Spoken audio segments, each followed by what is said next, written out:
Top number 1, and something that almost everyone does, although it's not really a bother anymore because block fruits kind of made it easier. Basically, for everyone, it's the fact of eating really expensive fruits. And for the first CA being beginners, it's okay, they're tempting because they're really expensive fruits. They look super overpowered. They're beautiful, but their abilities are hard to get. For example, you can't eat a mythical one in CA1, or, well, yes, you can. Nobody tells you that you can't. But, for example, their abilities go up to level 300 mastery, and it's very hard to farm them. Although nowadays, most of them are easy to get or to farm. Not in CA. One, because in CA1 you just don't reach mastery 300, I think, with just the experience you get in total. But most mythics do have clicks, all except for the poison and the shadow, which are missing them. Rewards. The spirit has clicks. The tiger doesn't have clicks. Only the transformation. The yeti doesn't have clicks. Only the transformation. The kitsune has clicks. The control has clicks. The dragon has clicks. Then we have the mass, which has clicks, although the mass's clicks are blocked in B2. So no, the T-Rex has clicks, the mammoth has clicks, in the transformation only gravity has clicks, and after that you can copy it down. The lighting is good for farming, but don't eat it. If you want abilities, complete them all first. Use cheap, easy fruits for farming, like the blade. It's a recommendation I'm giving you. Now, the number 2 thing that almost all noobs, or not noobs, but beginners do.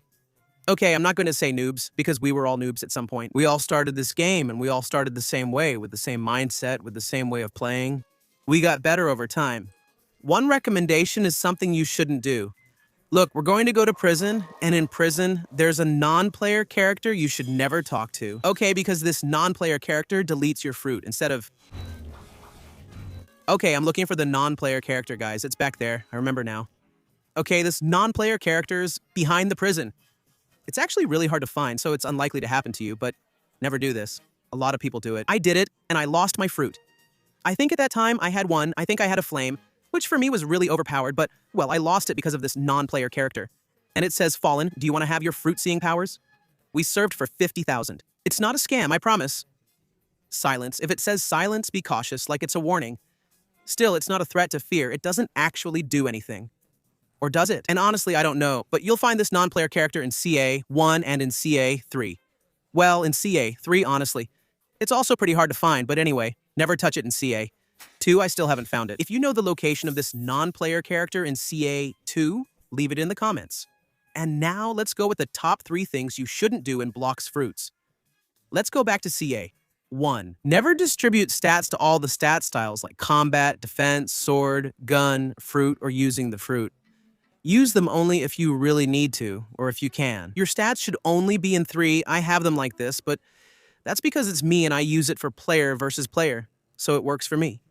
But don't do it, okay? It's kind of risky, but the recommendation is to put all your points into fruit, defense, and combat. These 2 don't count, or basically, you choose, okay? What do you want to deal damage with? With a sword, with a weapon, or with the fruit? If you choose sword, put everything into sword, combat, and defense. If you choose weapon, put everything into gun, combat, and defense. If you choose fruit, put it into fruit, defense, and combat, but never distribute it among fruit, defense, combat, weapon, and sword. No, it's not recommended, okay? Anyway, I don't suggest choosing the weapon side. Weapons have few abilities, and most don't deal much damage. I think, or I don't know. I'm not very informed about that part of weapons, and that would be the top 3 mistakes you shouldn't make now.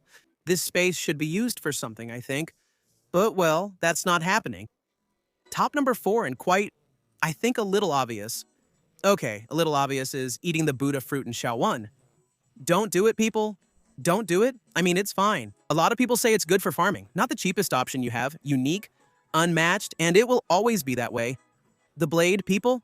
The blade is one of the best things that can happen. Both for farming. Non-player character, S, for example. Any non-player character, even if they don't have points in sword, even if they're not sword non-player character S, any non-player character, if you have the blade, they won't be able to get close to you, okay? This is a rare feature from the Cluids, and I hope it stays. See, it tries to get close but can't. Okay, maybe that's not the best example since I defeat them in one hit. But that's the idea. The NPCs die or can't get close because the Cluids are infinite. As you can see, it doesn't run out of energy either, and for the NPCs that have swords, they can't hurt us, basically, and that's pretty broken. Now, top number 5 thing most people do is not subscribe to the channel.